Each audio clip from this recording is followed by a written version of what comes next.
Bonjour à tous et bienvenue sur cette nouvelle vidéo après l'assassinat du président haïtien intervenu dans la nuit du mardi au mercredi 7 juillet 2021.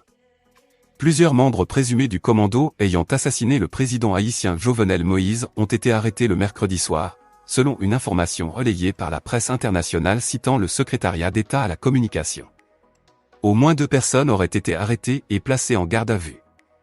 Moins de 24 heures après l'assassinat du président haïtien dans sa résidence privée, les premières arrestations ont eu lieu le mercredi soir dans un quartier de Port-au-Prince. Sans donner d'éléments d'identification, le secrétaire d'État à la communication a fait savoir que les forces de sécurité du pays avaient procédé aux premières interpellations. Quelques heures plus tôt, le Premier ministre haïtien par intérim, Claude Joseph, a déclaré l'état de siège, conférant des pouvoirs accrus à l'exécutif local. Pour rappel, le chef de l'État a été tué et son épouse grièvement blessée par un commando armé dont certains parlaient espagnol, dans la nuit de mardi à mercredi, plongeant le pays dans une période d'incertitude tant au niveau politique que sécuritaire. La communauté internationale a condamné le crime tandis que l'état de siège a été déclaré dans tout le pays. Mercredi soir, les autorités ont annoncé l'élimination et l'arrestation d'assassins présumés. 4 mercenaires, impliqués dans l'assassinat du président haïtien Jovenel Moïse ont été tués et 2 autres ont été arrêtés, a annoncé mercredi soir la police de ce pays des Caraïbes déjà plongé dans une crise profonde, où l'état de siège a été décrété. Le président Moïse a été tué par un commando armé en pleine nuit à son domicile. Selon le Premier ministre par intérim Claude Joseph, les assaillants étaient des étrangers qui parlaient l'anglais et l'espagnol. La police a indiqué mercredi soir avoir poursuivi les membres présumés du commando aussitôt après l'attaque et que les forces de l'ordre continuaient de mener dans la soirée une opération dans les hauteurs de la capitale du pays Port-au-Prince. 4 mercenaires ont été tués, 2 ont été interceptés sous notre contrôle, a déclaré dans une allocution à la télévision le directeur général de la police nationale d'Haïti, Léon Charles.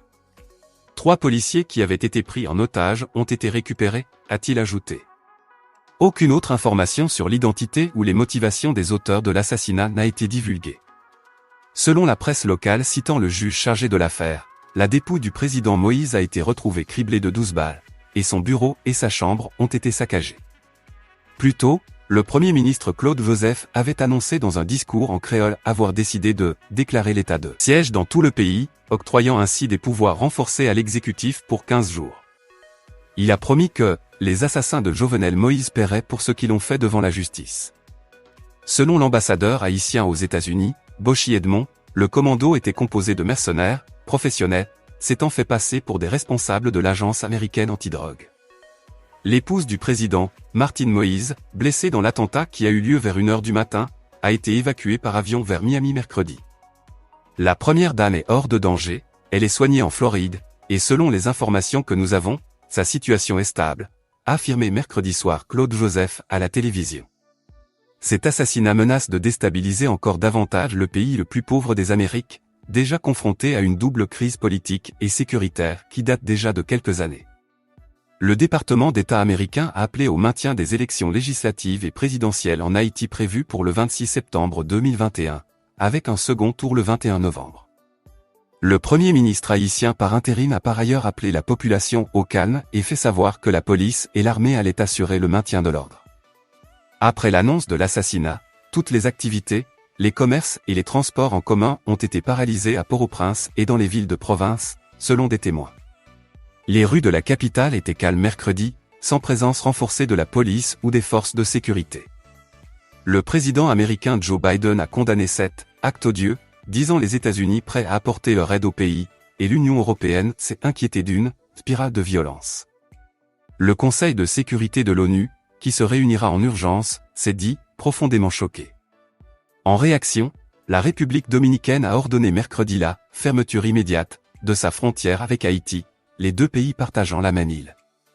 Venu du monde des affaires, Jovenel Moïse, 53 ans, avait été élu président en 2016 sur une promesse de développement de l'économie du pays et avait pris ses fonctions le 7 février 2017. Actif dans plusieurs domaines économiques, dont l'exploitation de bananeraies, il n'avait quasiment aucune expérience en politique au moment de son élection et était très peu connu de ses compatriotes. Haïti est gangrené par l'insécurité et notamment les enlèvements contre rançon menés par des gangs jouissant d'une quasi-impunité. Une situation qui valait à Jovenel Moïse, accusé d'inaction face à la crise, d'être confronté à une vive défiance d'une bonne partie de la société civile. Gouvernant par décret depuis janvier 2020, sans parlement et alors que la durée de son mandat faisait l'objet de contestations, Jovenel Moïse avait mis en chantier une réforme institutionnelle. 1. Référendum constitutionnel initialement prévu en avril, reporté une première fois au 27 juin puis à nouveau en raison de l'épidémie de Covid-19, devait se tenir le 26 septembre. La réforme avait pour but de renforcer les prérogatives de l'exécutif. Mais c'est dans les rues de Port-au-Prince que la détérioration de la situation du pays est la plus évidente. Depuis début juin, des affrontements entre bandes rivales dans l'ouest de Port-au-Prince paralysent toute circulation entre la moitié sud du pays et la capitale haïtienne. Des milliers d'habitants du quartier très pauvre de Martissan, disputés par les gangs, ont été contraints de fuir leur logement et ont dû être accueillis par des proches ou dans des gymnases. Le 30 juin, 15 personnes avaient été tuées dans une fusillade en plein Port-au-Prince, dont un journaliste et une militante politique d'opposition. Sur le terrain politique, Jovenel Moïse aura nommé pas moins de 7 premiers ministres au cours de son mandat. Le dernier en date, Ariel Henry, devait prochainement entrer en fonction. La situation est toujours assez tendue et incertaine. Lâchez-nous un pouce et n'oubliez pas de vous abonner pour la suite. À bientôt. Et nous souhaitons, ça pas répondu encore, mais nous souhaitons l'autre président qui est pour l'assurer et que pour faire de mieux pour ça pas arriver. Est-ce que vous pouvez expliquer nous comment on vit le moment soirée? Oui, ça a vraiment choqué jusqu'à présent. Il choqué parce que imaginons dans quartier, première fois moi-même je pas habitué dans une zone comme si qui grand pile et bagaille ça yo, pour la première fois dans ma vie. Et comme si je m'entendais toute rafale. Moi-même, pour moi, c'est un tremblement de terre, vous comprenez? Parce que je ne suis pas habitué, moi, je ne suis pas citer ça. Et puis, bon, ça a vraiment choqué jusqu'à présent.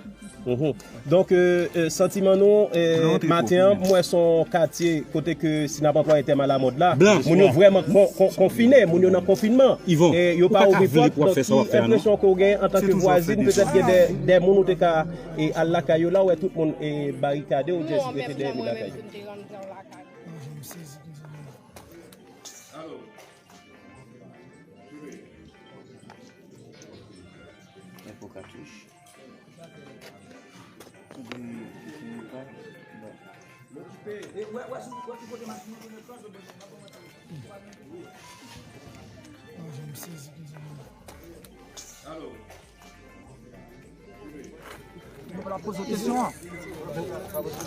Non, ça c'est qu'on est qui est-ce qui a assassiné qui est famille ça qui a assassiné Jovenel Moïse.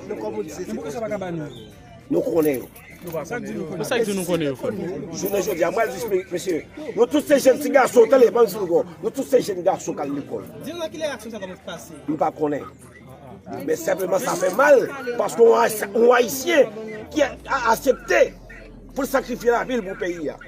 Les gens assassinés dans la constitution, ça c'est assassiné. Lâche! Moi-même, c'est le premier Haïtien qui est mort. Moi-même, pour mourir.